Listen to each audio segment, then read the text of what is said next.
Hello friends, कसे आहात सगळी? चांगलीच असणार.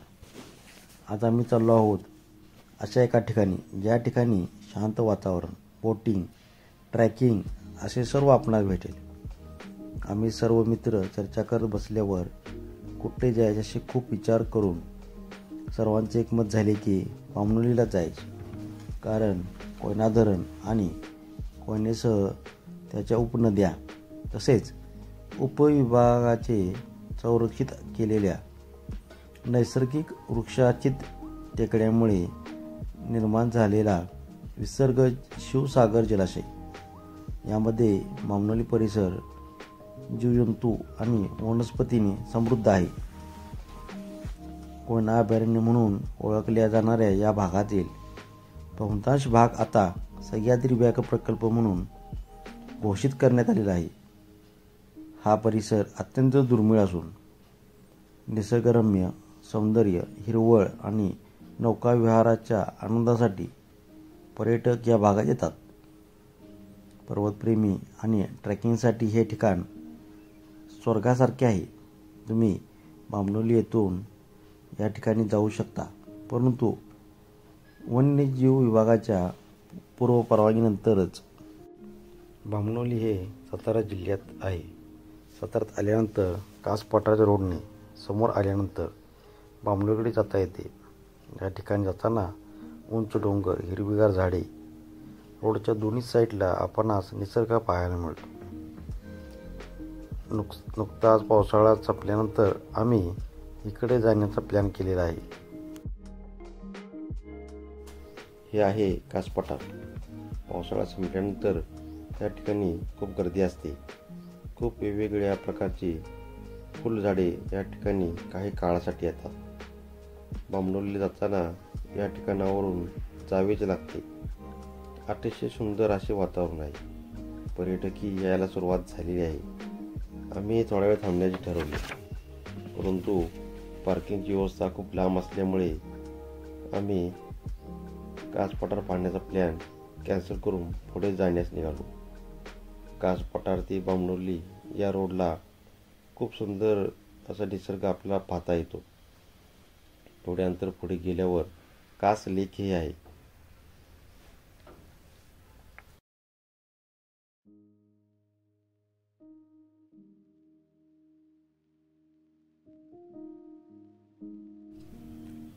बामणोलीमध्ये तुम्ही पोचल्यानंतर तुम्हाला कोयनेची बॅकवॉटर दिसायला सुरुवात होते.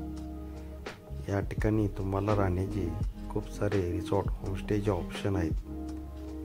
बऱ्यापैकी सर्व रिसॉर्ट, होमस्टे हे पाण्यापासून जवळ आहेत. जेवणाची उत्तम सोय आहे. घरगुती पद्धतीचे जेवण या ठिकाणी बनवून दिले जाते.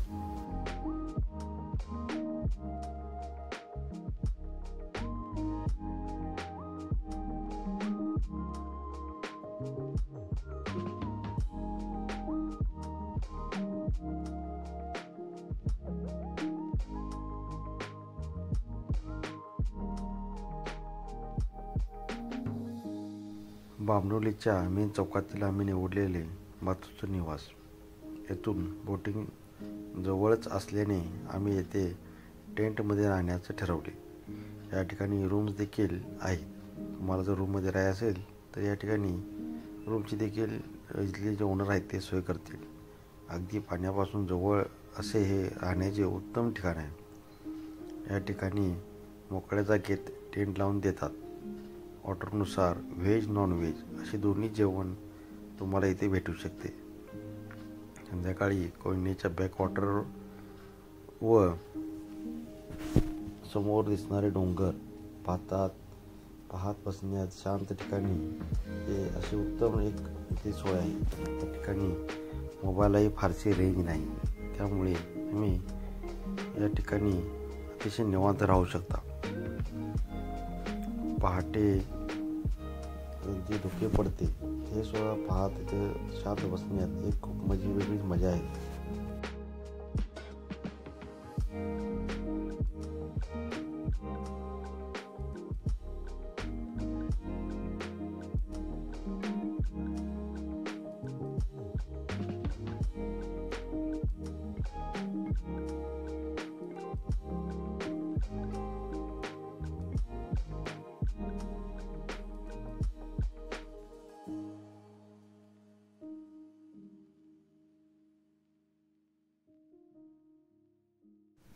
हा आहे संध्याकाळी घेतलेला एक व्हिडिओ. अतिशय शांत वातावरण, शांत पाणी व समोर दिसणारे डोंगर हे पाहत बसण्यात एक जे सुख आहे ते खूप वेगळेच आहे.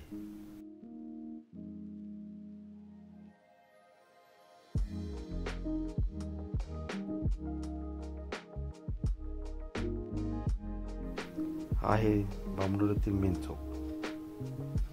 मेन चौकात समोरचे आपल्याला दिसत आहे ते फॉरेस्ट ऑफिस आहे.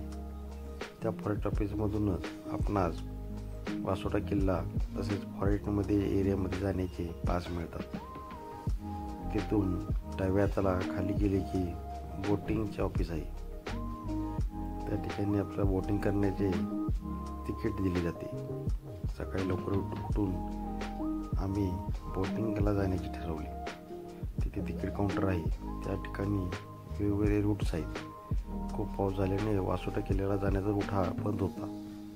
त्यामुळे आम्ही वासोटा किल्ल्याला जाऊ शकलो नाही. आम्ही 1.5 तासाचे त्रिवेदी संगम आणि दत्त मंदिर असा रूट निवडला. दुसरा रूट होता तापोळा, त्रिवेदी संगम व दत्त मंदिर. तो 2.5 तासाचा होता. 2024ला पाऊस खूप झाल्याने पाणी खूप होते. सर्व बाजूंनी डोंगर, सुंदर निसर्ग पाहत बोटीतून फोटो काढत आम्ही त्रिवेदी संगमकडे निघालो.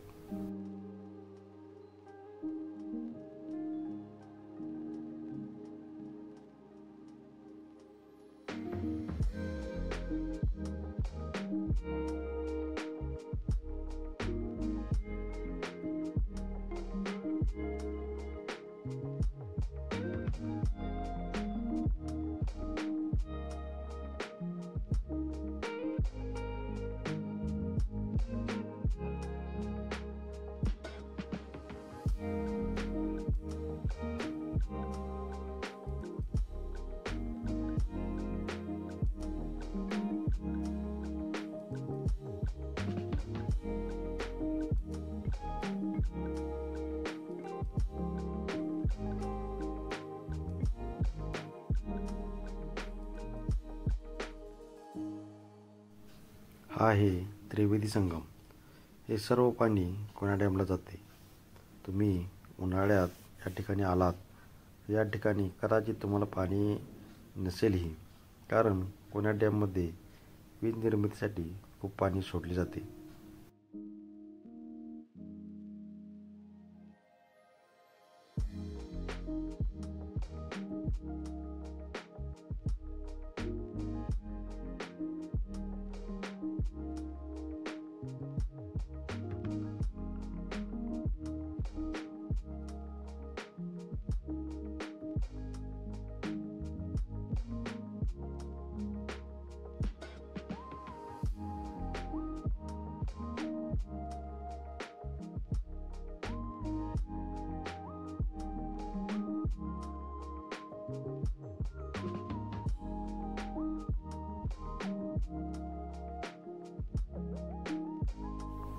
आता आपण दत्त मंदिराजवळ आलेलो आहोत. या ठिकाणी दत्त मंदिराचे पार्किंग आहे.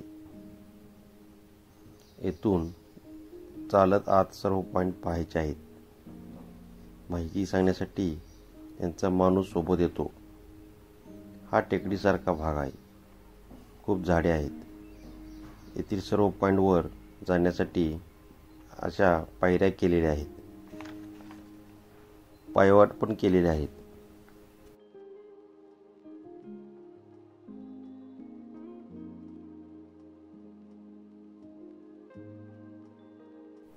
महादेवाच्या मंदिराच्या बाहेर हा मोठा नंदी आहे. नंदीच्या बाजूला 250 फूट लांब गुफा आहे. त्यात महादेवाची पिंड आहे.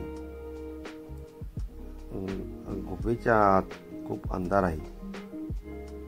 अंधारामुळे आतील व्हिडिओ करता आला नाही. त्या ठिकाणी एक सुंदर पिंड आहे. फोटोमध्ये मी दाखवण्याचा प्रयत्न केलेला आहे.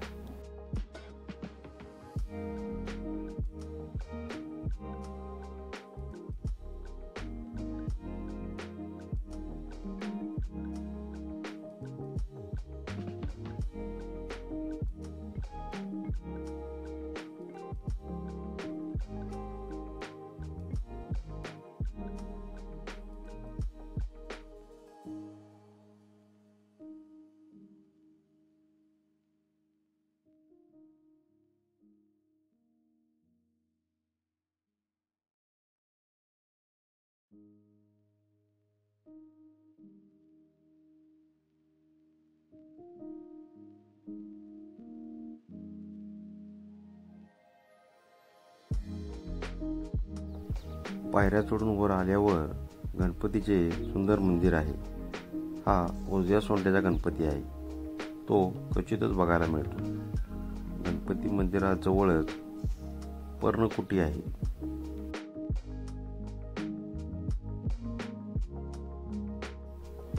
पर्णकुटीला लागून गुरुदत्त पादुका मठ आहे. अतिशय शांत असा परिसर. लाईट नसल्यामुळे आतील व्हिडिओ नीट घेता आलेला नाही.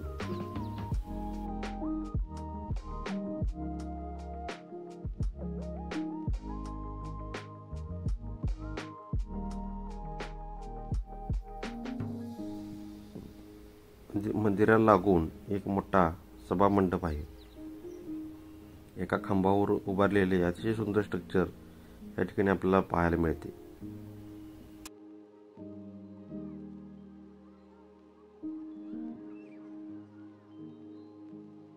पूर्णकुटीपाशी एक झाड आहे. त्याला त्रिवृक्ष म्हणतात. वड, पिंपळ, उंबर असे झाड आहे. असे पॉइंट झाले की पुन्हा आपल्याला बोटीकडे जाण्यासाठी उजव्या हाताला जावे लागते.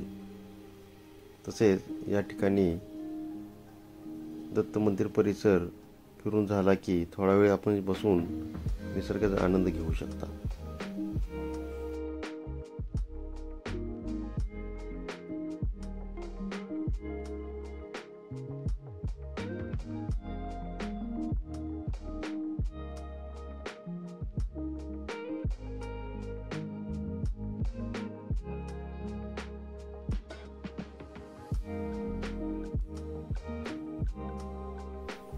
कासपठार व बोंबरवली दरम्यान एका डॅमवर एक सुंदर असे पायऱ्या केलेल्या आहेत.